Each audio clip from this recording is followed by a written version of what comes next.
Hi, I'm Kathy Bell, and I am Curator of Collections and Education. And today I'm going to talk about the care and feeding of artifacts. An artifact is anything that's made or modified by man. It is a record of something that happened in our history. Now, there's two ways we get artifacts. One, nowadays it's mostly through donations. We still have a lot of things that are just found in collection, but I'll talk about donations first. The first thing we do when an artifact comes in the door or someone brings us one or whatever is we have the donor fill out a sheet like this that describes what the artifact is, and then we get information down here, contact information about the donor and his name or her name.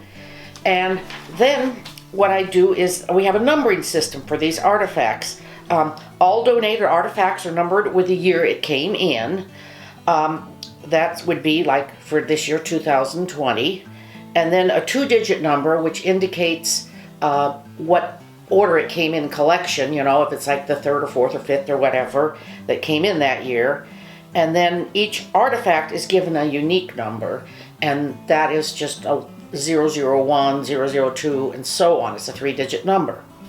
One thing when people bring artifacts into us, we don't attach a value. If they want a value for tax purposes or for whatever when they donate, they have to get the object appraised or the people who tell them what it's worth. Now, we also have a lot of artifacts here that they call them found in collection because they were sort of laying around, and before 1980 or so, people would just bring things in. They didn't really keep track of where things came from. So they had a pile of stuff and they just started giving them numbers, 1 through whatever. They started with number 1 and went on.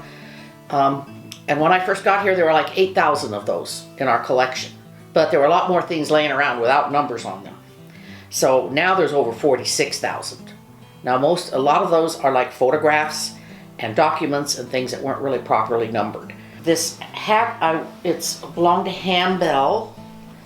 And he was an early Dodge City settler.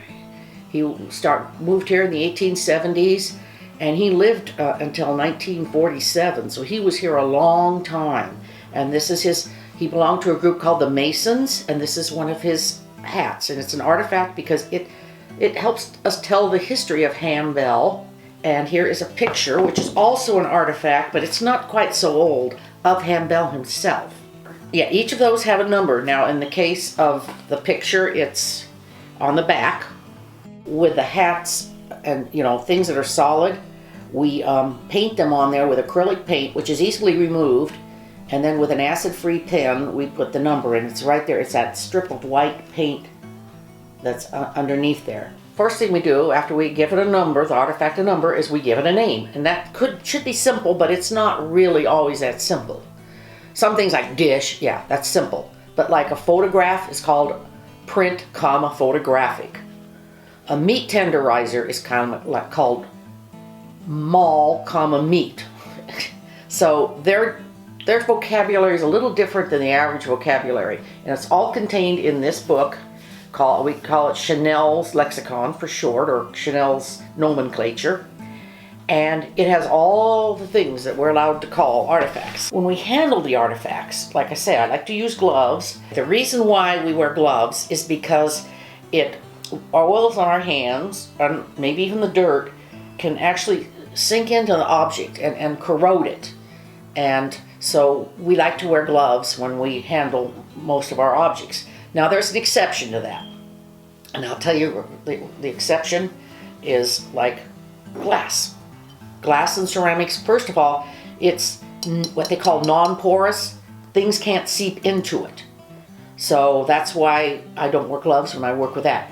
And probably more importantly is if I wear these gloves, my hands get kind of slippery.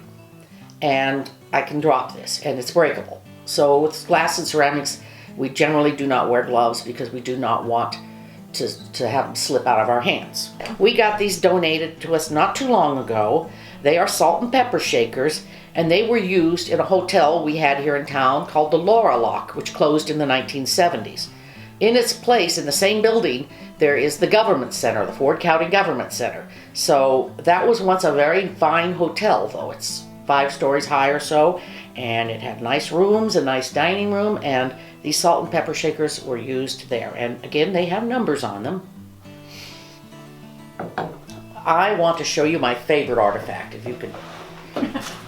One of my favorite artifacts in the whole collection is this. It doesn't look like much, and I'm going to say right now, I am a fanatic of the history of the Western frontier, and I'm also, like, as a kind of a sidelight, I love anything from outer space.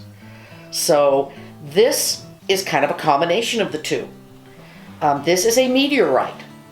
Now, the Native Americans, they practically worship these things. They fell from the sky, which amazed everybody because they didn't really understand what meteorites were. They just knew they came from the heavens, and they discovered that they're iron mostly, or nickel, and they make really good tools. So they would actually like have their villages near where meteorites had hit. So this was very important to them. Now, I'm not sure where this one came from. I'm guessing it's found in collections, so that's why I don't know. But I'm thinking it may have come from over by Greensburg. We have what's called a meteorite farm or a meteorite field where a whole bunch of them hit, and there's actually examples that are just a lot bigger than this. And this thing it doesn't look all that big, but it's heavy. I wanted to stress that artifacts come in all shapes and sizes. We have like these little salt and pepper shakers, but a lot of our artifacts are really big, like this bell here. And it is big, and it's kind of stuck because it's just so big. It's going to take an army to get it moved either to an exhibit or down to storage. We also have this wheel here. It's going to go into our new exhibits when we get a chance to get everything moved over there. And it's big too. We have things that are even bigger than this. We have wagons. Technically, something like our Hardesty house is an artifact, but I didn't put a number on it. So we do have things in all shapes and sizes. If you have something at home, what I would call an artifact, it might be maybe something that belonged to your grandmother or grandfather, like old dishes or documents like photos and pages of things. You can always call us and ask us how to handle them, and I have quite a few things, do's and don'ts, about what to do with these. So feel free to call us and let us know if you have anything that you're interested in finding more out about. Again, I can't give you a price of how much it's worth. Also, too, if you want to donate anything to the museum, a lot of people clean out their attics and find really interesting things.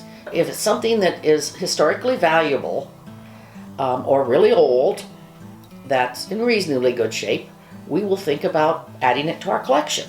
So if you want to do that, please do, and thank you.